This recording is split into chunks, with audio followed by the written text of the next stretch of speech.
Jeshi la Iran limerusha makombora kulenga kituo cha kijeshi cha Marekani Diego Garcia. Ripoti mpya zinaeleza kuwa Irani imerusha makombora masafa ya kati, yaani ballistic missiles, kuelekea kituo cha kijeshi cha Diego Garcia ambacho kinatumiwa kwa pamoja na Marekani na Uingereza. Kwa mujibu wa taarifa hizo, Irani ilirusha makombora mawili ya masafa marefu.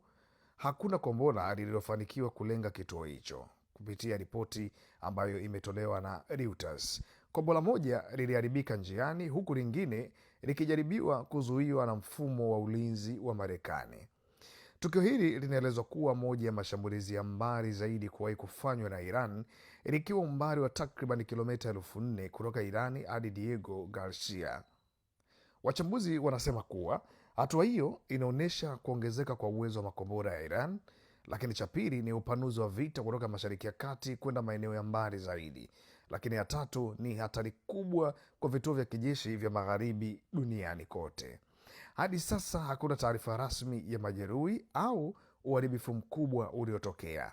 Yaani kwa kifupi, Irani ilijaribu kushambulia lakini haikufanikiwa kulenga shabaha, tukio ambalo linaongeza hofu ya kuongezeka kwa vita hadi kiwango cha kimataifa.